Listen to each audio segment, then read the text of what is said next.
Tick tock, tick tock.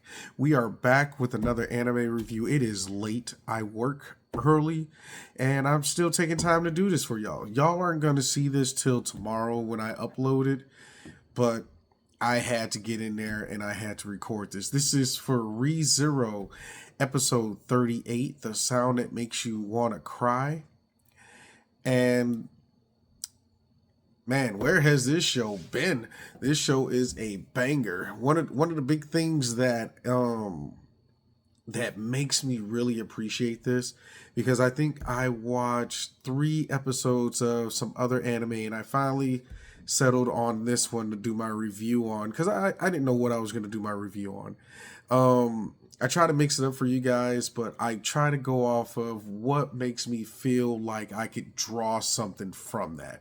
What makes me feel like I could bring you to that episode too and make you want to enjoy and or curious about what the flip I am talking about. And this has to be that episode, yo. Let's get into it. We got the Witches Tea Party, and which witch is this? And my guy Nuke, he's always clutch with helping me on these, but it's not the Witch of Envy. I think it is. It's the witch in all. It's the big bad witch that we're all worried about from the show, that stops him from even using the phrase "return by death." And in this instance, it's like we got the Avengers assembled. We got all the witches here. And it is at this point that you start to understand. It's like Transformers, witches in disguise, because not everything that meets the eyes is what it looks like. And the dynamic of these witches start to change, and you get to see a different personality from each one of them. And Subaru, being Subaru, is gonna give you moments where, as my fiance would say, he's a whiny little fill in the blank. And he's having one of those moments. And you know what? As much as he's been through, I kinda understand. Kinda.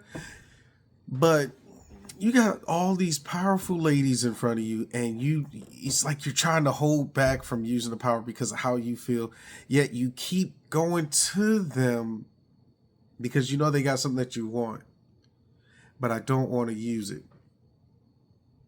I don't want to use it. One more time.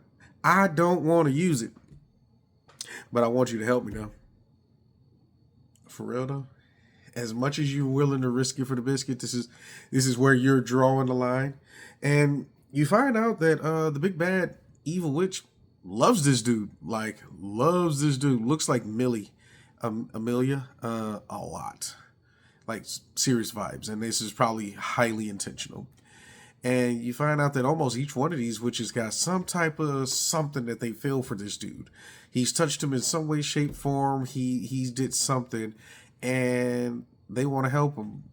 He freaks to flip out, tries to take himself out. It is at this point, y'all, that you almost got to pause and you go, what's going on?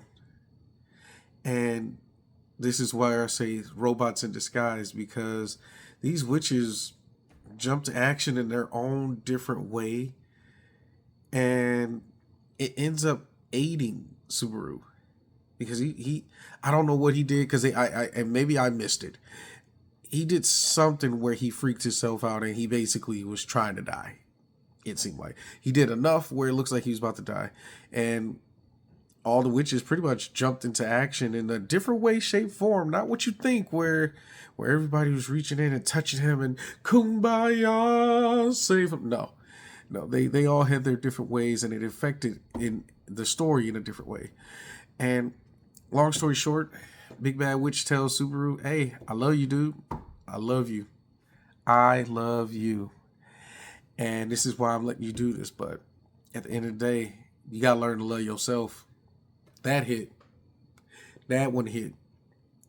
because you're like, oh man, he's been doing all this stuff for all these people, all this stuff for all these people, but he constantly schmits on himself all the time, all the time.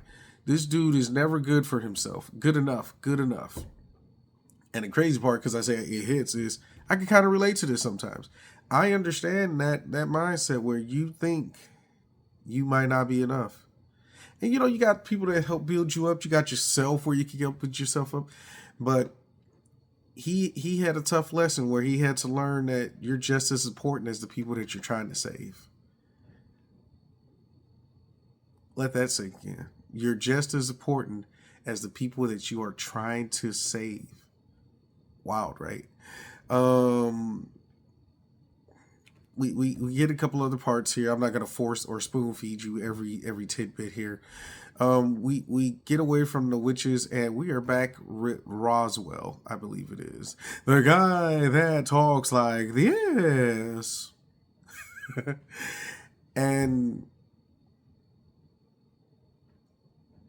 your boy got super villain vibes and I am here for it. If you're writing the script for a anti-hero, if you're writing a script for a villain, if you're writing a script for somebody who you don't feel like you could turn your back on, this is it. This right here in this episode, especially in this episode, they cooked. Because no matter what Subaru said, Roswell not only came back with comments, but he came back with facts. And those facts hurt because he's hitting you with facts / reality. Or in this instance, let's call it what it is, his reality. The reality that he wants. Especially because he knows what Subaru's power is. And he's like, hey, if this ish don't work, we gonna do it again, baby. If this ish don't work, we'll run it back. We're running it back. And there's a part that he says something that even took me off guard, where Subaru's trying to figure out how to get out the village, and Roswell goes, well, you trying to go somewhere? Something a little more important than what we got going on here? And it is at this point that you realize Roswell's the one that put the hit on the mansion, forcing Subaru to choose the people in the town or the people in the mansion. Which one's more important? Who you gonna save? Who you gonna put that effort towards? You can't save everybody, baby. Who you gonna sacrifice? And let that weigh on you. That ain't on me. It's gonna be a choice that you make.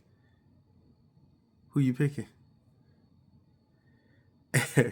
And man, he kind of has a nice little couple back and forth with him. But like I said, man, he had strong supervillain vibes on this one. And it was dope. I was loving that. It was dope. We finished the episode with Subaru trying to what looks like is run away from problems. And I can't think of a better way to say it. It's not what it is, but it looks like what it is. And Otto shows up. I need to know who the Otto is, because Otto kind of stepped in on this last part, these last couple moments, and mysteriously has been around for some parts. Otto is somebody important, I feel like, because Otto stepped in and was like, put me in the game, coach. Let me help you. And with that, episode ends. Hope y'all like the review. This is super long. I am super sorry that this is a 9-minute review. I know that probably one person is going to make it to the end of this. But this was definitely dope. I enjoyed it. It is late. I am tired. I'll post this up. I'll edit, do all the other crap I need to do. But I'll see y'all tomorrow. And let's be real. Let's stay positive. And let's get it, y'all.